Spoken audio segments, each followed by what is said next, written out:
Hey guys, Furum here, and today I'm going to be testing the 2020 Ford Shelby GT500 in multiplayer in Forza Horizon 4 with a tune by Naylac28 called S1 Road. Please consider subscribing if you haven't already and enjoy the video. So our first race is on Glen, Rannoch Hillside Sprint. We are facing 4 other GT500s in this race, driven by Kevin, Tyler, Dumbnut, and Crucial Eel. Also in this race are 4GT Strong in his Alfa Romeo 8C Forza Edition, Estanol in his Hot Wheels Mustang, Skipper in his Porsche 911, Iron MK in his Porsche Carrera, Tangram in his Honda S2000, and Varen Viper in his Mercedes-Benz SLK. If you would like to join in these races and have a chance of being in a video of mine, it's pretty simple. If you have Forza Horizon 4, if you join the Purple Team Discord, the link is in the description, you can go to the Special Roles channel, and there you will find an emote for Forza Horizon 4. If you click that, the role will be added to you, and you'll get notified every time I do one of these private lobbies. Recently, we've had up to 18 people wanting to join in, and well, you can only put 12 people in one race, so typically what I've done is created 2 separate lobbies, each with 7 races or so,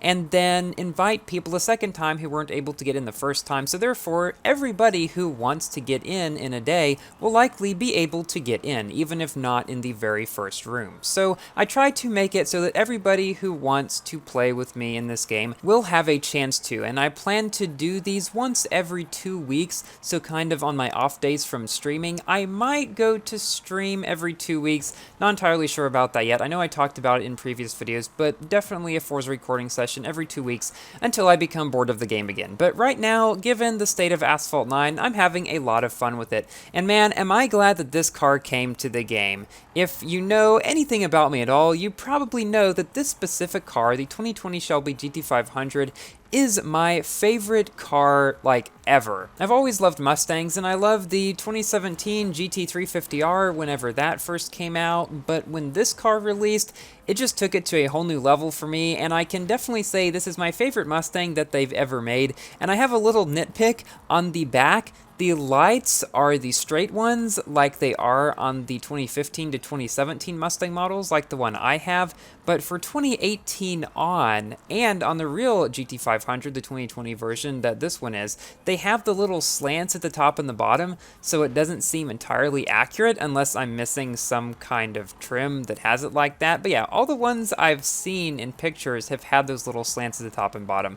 Not really important, nitpicky on my part, but Mustangs are like the one car that I really am a sort of enthusiast for, because generally speaking, I'm not actually all that much of a car enthusiast. I mean, I know somewhat about them, but I'm not really heavily versed on a lot, except for Mustangs. And here, we've come in first place, and actually, the first race that I played in this car, so that was fun. Now, our next race is on Hollywood Park Circuit, which a lot of people were not too happy about when it came up in the event list, but this one actually turned out to be probably one of the more intense races that I had this weekend, and you will see why. Everyone is still in the same cars in this race, by the way. Most of the time when I record these sessions, I try to pick the majority of tracks to be the longer ones, because I feel that a lot of the time circuits can become somewhat monotonous, but there are still a few of them that I do like to play on, such as this one. Although I will say that this one is not particularly my favorite either, but it's still better than that extremely tight one that's in the Horizon Festival.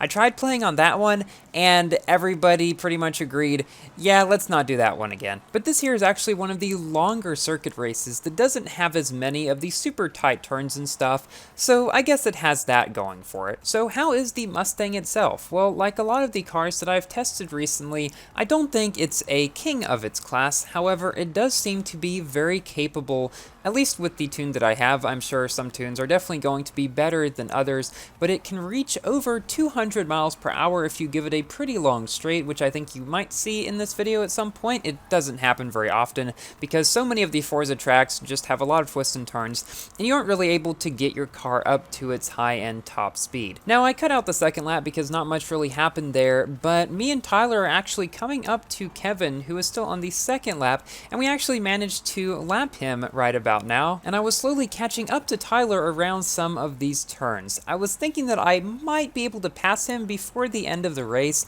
but we seem to be at pretty similar skill level throughout a lot of them, so I wasn't entirely sure. But he was also in a purple Shelby GT500, pretty much the same color as me, and then we have Estinel coming in his Hot Wheels Mustang, so we pretty much have a three-way battle of Mustangs and Shelbys toward the end of this race here. This was very intense, and I enjoyed this race quite a lot. More about the Mustang itself, so the top speed is over 200, the acceleration seems to be about average, maybe a little bit above average, as I was able to pull ahead from people in the beginning of the races a lot of the time.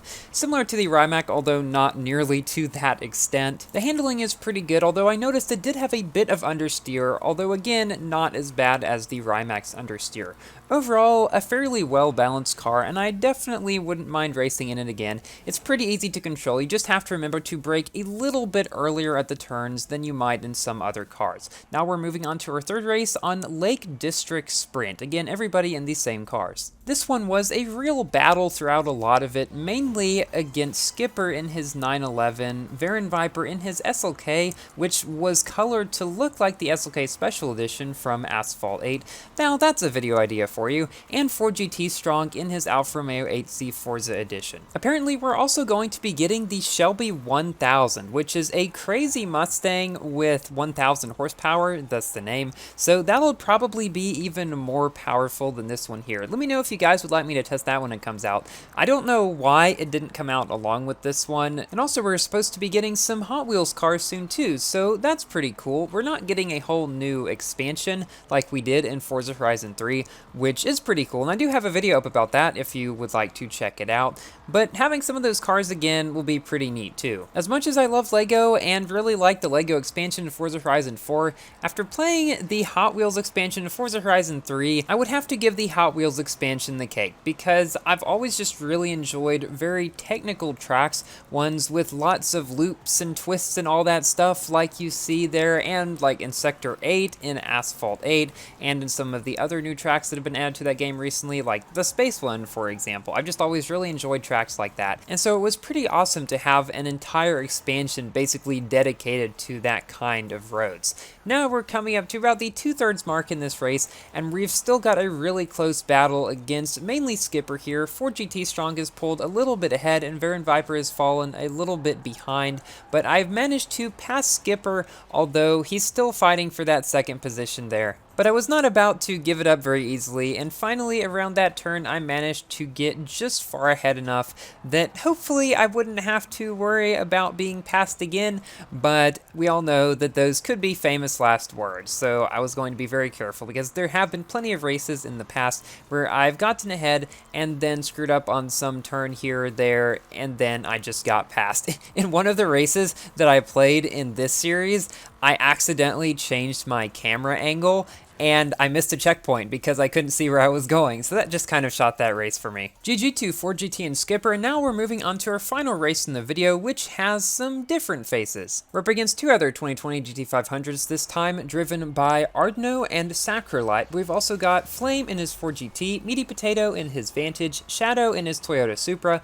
Latika in his Z4, Monty in his Corvette C8, Varan Viper in his Viper, Skipper in his Alfa Romeo 155, and Tecustido in his Corvette C8. I said all of those names as well as cars in one breath, so I hope I pronounced everyone correctly. This is one of the races that I recorded in the second lobby, where I was able to invite people that weren't able to get in the first time. And as always, we have Ardno, which I consider to be one of the best players that I've raced against in these sessions of mine. A lot of the time he comes out in the same car that I'm driving, so we have a pretty good battle, but more often than not, he takes the victory. But here, I think we both got bumped a little bit by Skipper, but I'm able to pull ahead coming through these turns toward the midsection of the race. And now I suppose it's time for my general review of this car. It's definitely worthwhile to go for, not only because it's my favorite car that exists, but also because it's just genuinely pretty good in S1 class, as I have found out. Not the king or anything, but very capable, and you can get it now in the current season through playing one of the 3 race events, just like the way that we got the Esco and the Corvette, and you don't actually really have to get first in every single race. You just have to get more points overall than the AI players on highly skilled difficulty. Although, generally speaking,